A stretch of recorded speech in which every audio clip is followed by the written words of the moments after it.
Bonjour, voilà ce que je vous propose de faire aujourd'hui, c'est un petit outillage dont j'avais besoin depuis déjà pas mal de temps, c'est à savoir un petit maillet qui permet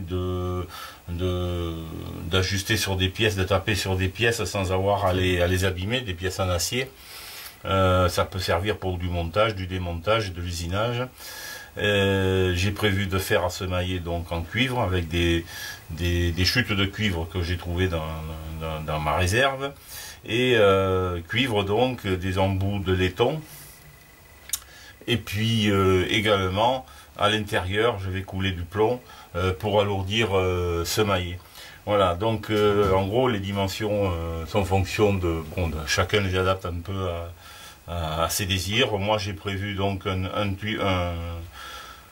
pour la partie la plus importante du maillet, j'ai prévu de le faire dans un tube de cuivre de 20-22 que je vais couper à 75 mm à peu près. Les dimensions ne sont pas très importantes au niveau de la précision. Et le manche sera également réalisé en cuivre, à savoir dans un morceau, une chute de cuivre que j'ai de 14-16 pour ce que j'ai pris au pied à coulisses. Et j'ai prévu pour le manche donc une longueur de 220 mm.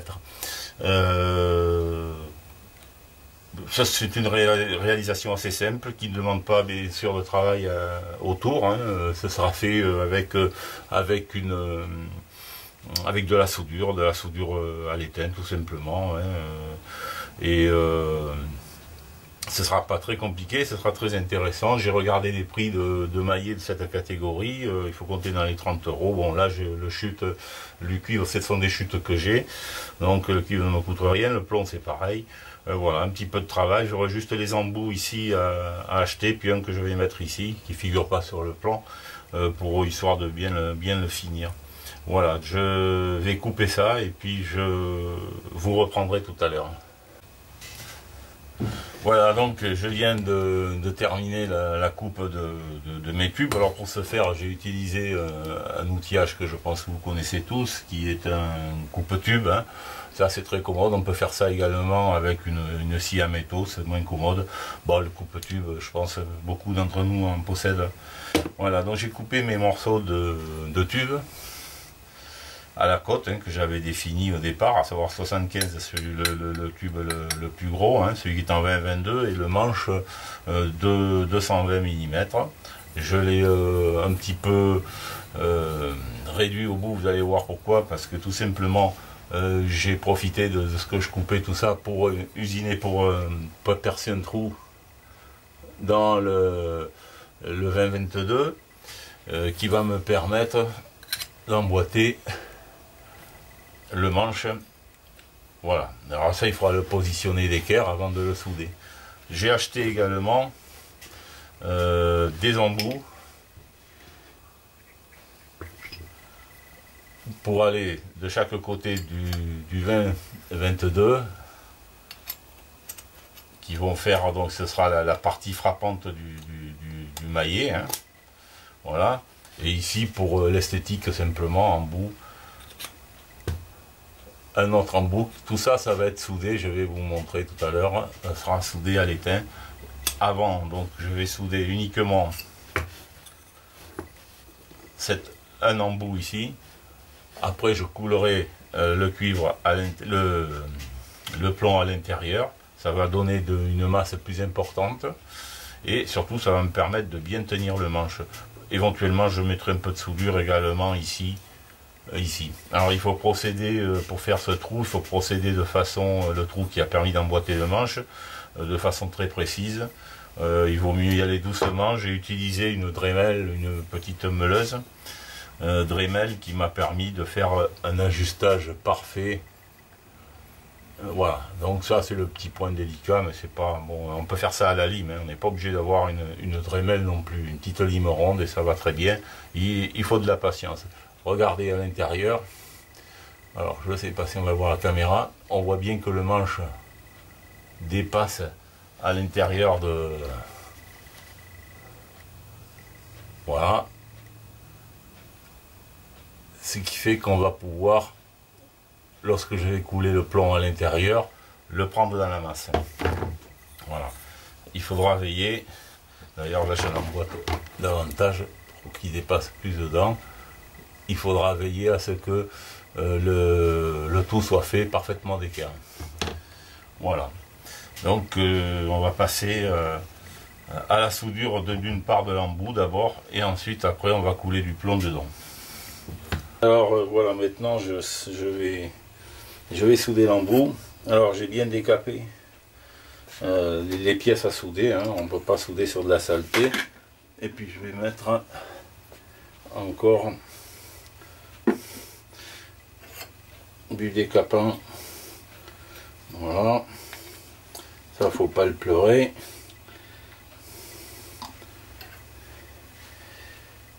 Voilà, donc si je ne prends pas la soudure, ça marchera pas.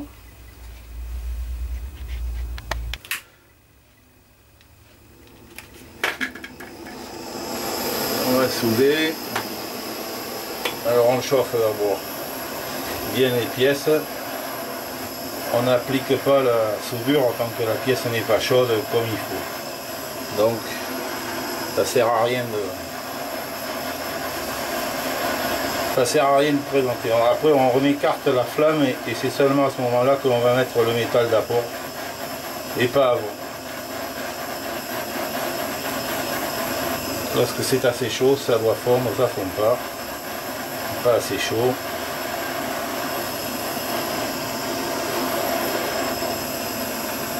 Voilà. Donc pour souder, on ne présente pas le métal d'apport à la flamme. Voilà, on écarte et on va être généreux.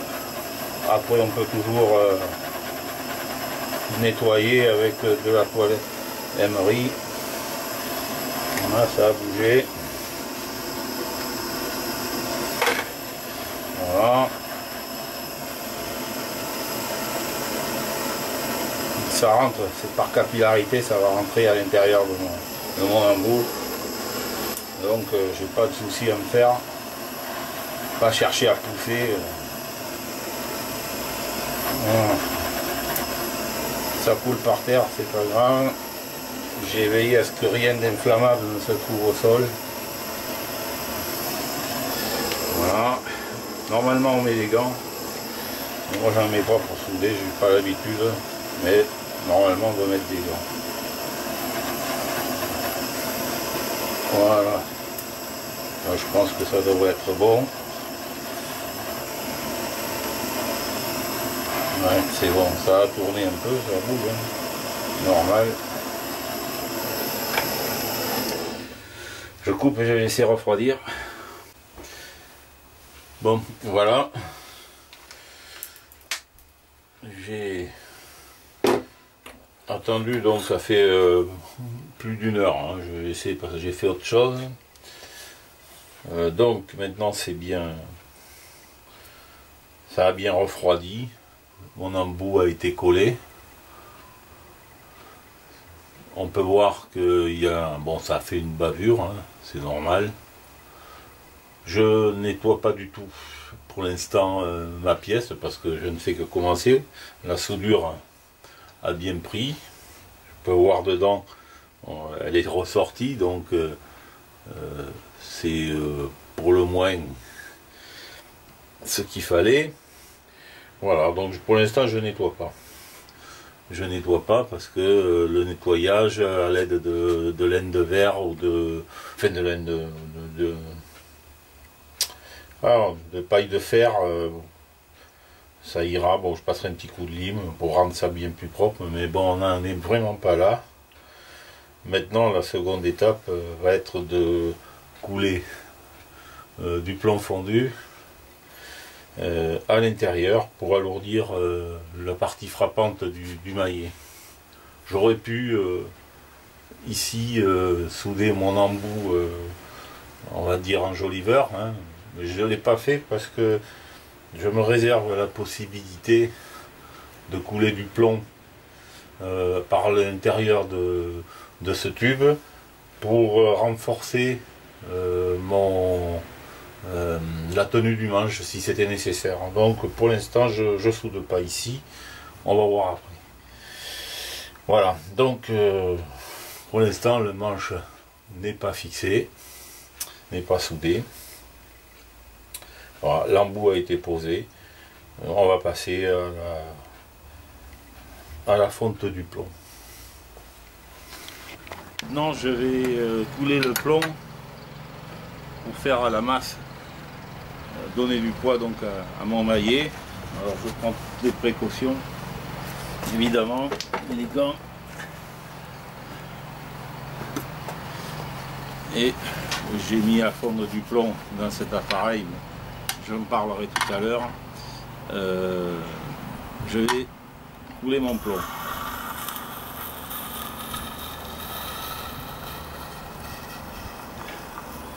Alors cette machine, on n'est pas obligé d'en posséder une, on peut très bien faire avec une casserole sur un réchaud à gaz.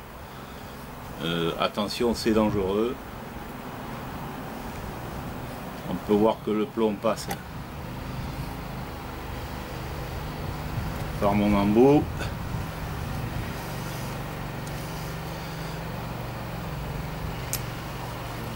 J'interromps un petit peu.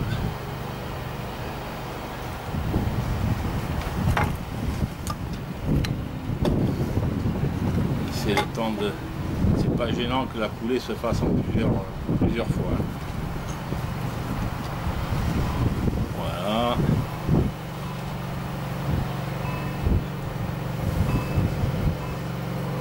Je vois, ça arrive.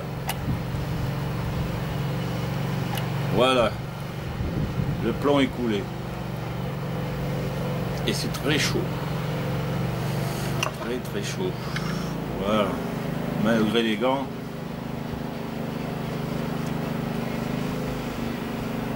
Alors vous avez compris pourquoi j'ai pas procédé au nettoyage de ma pièce après avoir soudé l'embout, parce que ça sert à rien, vu qu'il va falloir de toute façon le faire une fois que tout sera terminé. Alors cet appareil sert plus précisément pour fondre du plomb, pour couler des balles qui servent dans les revolvers anciens. Donc tout le monde n'a pas l'utilité de s'acheter ce genre de matériel. Moi, bon, comme je pratique le tir aux armes anciennes, j'en possède un pour faire mes propres balles. Mais on peut donc très bien faire avec un réchaud, ça va très bien. Voilà, là maintenant je pense que le plomb a bien pris. Je vais pouvoir... Ouais. Voilà, c'est très chaud. Une fois. Là on peut dire que ça lui a donné de la masse. Hein. Je sais pas si on y voit bien. Voilà, on va laisser ça refroidir pendant au moins 2 heures. Alors maintenant je vais souder l'embout. Ça a refroidi, ça fait à peu près 3 heures, j'ai fait autre chose. Donc je vais mettre du décapant. J'ai déjà décapé avec de la paille de fer.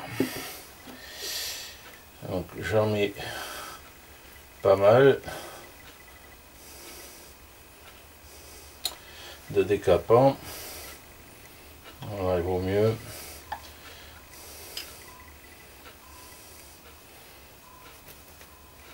Voilà.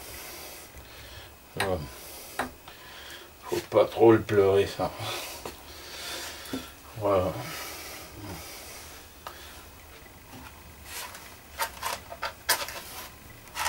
On allume les chalumeaux à l'ancienne. Les allumettes. À condition d'ouvrir la bouteille.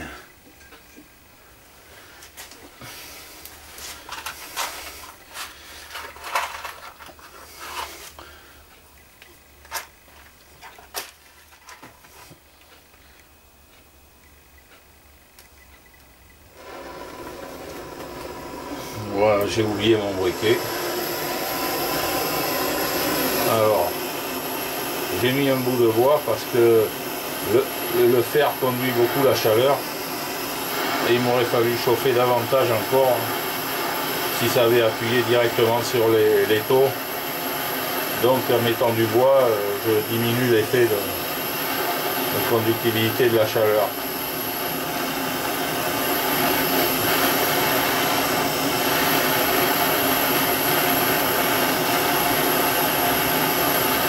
Ouais, ça va bientôt fondre.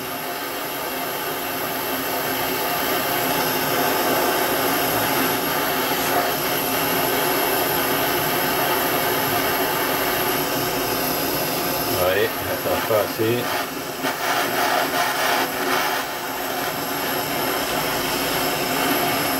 Voilà, maintenant ça va être bon.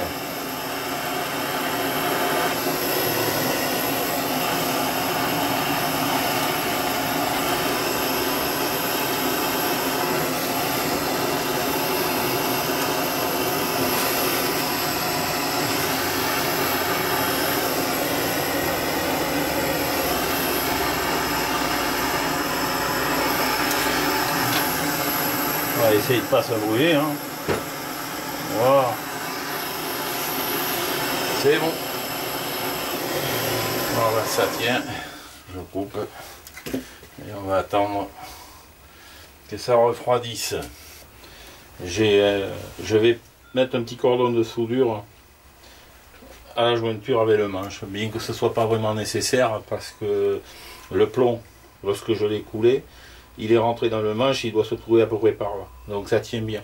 Mais comme ici ça me laisse un petit jour, je vais le combler avec de la soudure. Voilà, c'est plus pour des raisons esthétiques et puis bon, pour plus de sécurité. Bon, j'ai décapé. Je mets du fluide décapant. Et on va mettre un petit cordon de...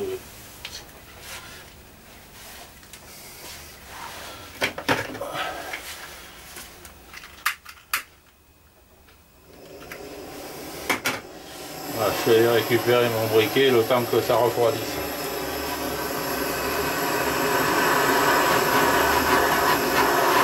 Alors, lorsque j'ai coulé le plomb, j'ai bien veillé à ce que ce soit d'équerre le manche. Je ne l'ai pas précisé, mais ça va de soi. Hein. Parce qu'une fois que le plomb a pris, après c'est trop tard. Hein. Donc attention à ça. J'ai refroidi mon outillage, le maillet à l'eau, c'est pour ça que ça bulle là. C'est pas grave, ça a été essuyé. Et puis comme il y a pas mal une grosse masse de plomb dessous, il est clair que c'est plus long à chauffer.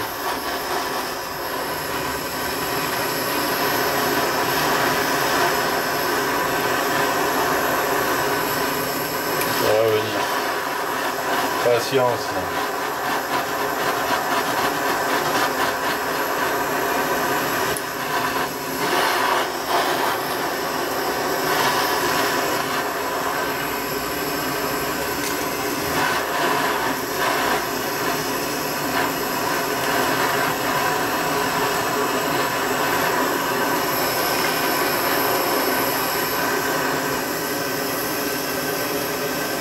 Ça commence.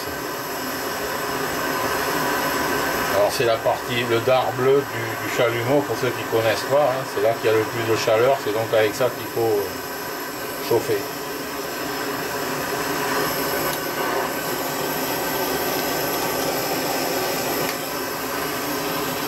Voilà, ça rentre. C'est bon.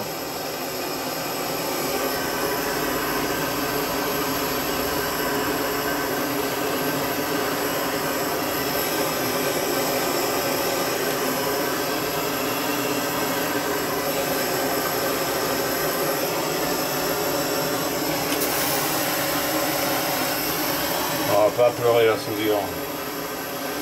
Voilà.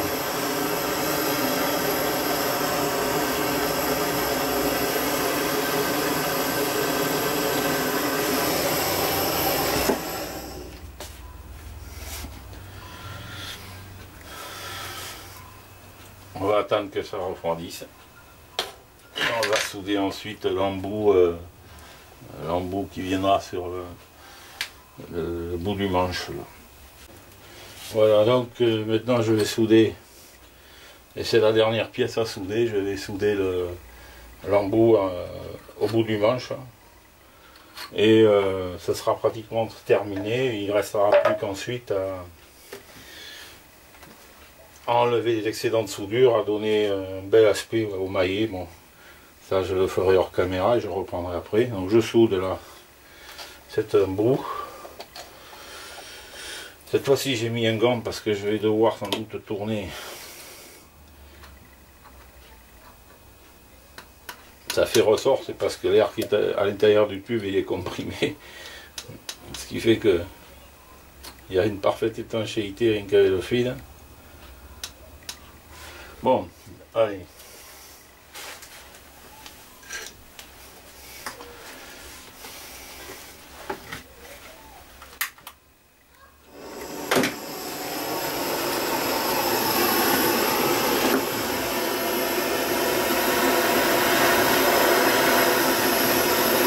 Ah, vous voyez comment ça...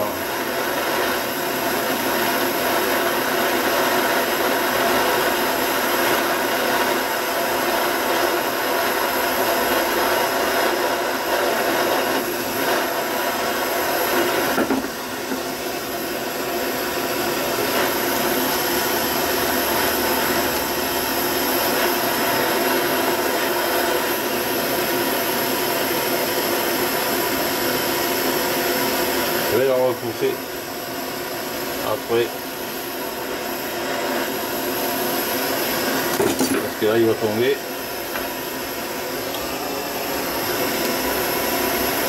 Ça c'est l'air qui est dans le tube qui me repousse. Alors il va peut-être falloir ça alors. Je m'ennuie avec ça.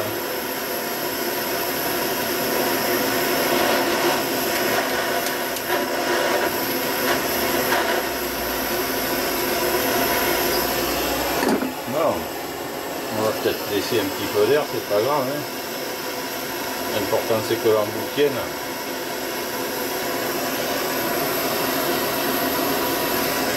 Vraiment la solution c'était de percer un petit trou.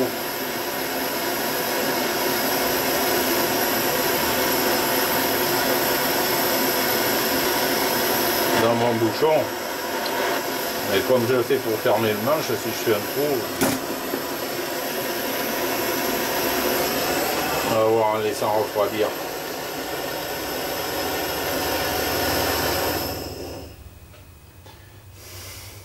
Comme il y a pas mal de soudure, ça se trouve. C'est pas pour faire de l'étanchéité, hein. C'est pas de l'eau qu'il va y avoir dedans, donc l'important c'est que ça tienne comme ça. On va voir après si c'est solide. Alors, mon chalumeau il est chaud, je le mets par terre. Et je reprends les caméras tout à l'heure. Voilà, le marteau et le maillet est terminé. Bon, il lui faut encore un petit peu de l'apprêter, un peu enlever quelques soudures, mais enfin globalement il est réussi, il est bien. Il pèse 500 grammes, donc il est assez costaud et on n'aura pas besoin de taper comme un abruti avec. Voilà, c'était le maillet qui me manquait. Je vous dis à bientôt peut-être pour une autre vidéo. J'espère que celle-là vous sera utile. C'est un outil pas cher, facile à réaliser. Il faut être très prudent avec le plomb fondu, faire très attention, c'est dangereux. Donc ça s'adresse à des personnes précautionneuses et averties concernant le coulage du plomb fondu. D'ailleurs, il y a pas mal de sites sur internet qui parlent de ça, de cet aspect de l'usinage, de la fabrication. Je vous invite à aller les consulter, surtout ceux qui ne sont pas habitués. Hein. Vous avez pas mal de sites consacrés à la fonderie. et c'est très intéressant à aller voir, donc surtout pour la sécurité. Voilà, concernant le plomb fondu. Je vous dis donc à bientôt pour une autre vidéo.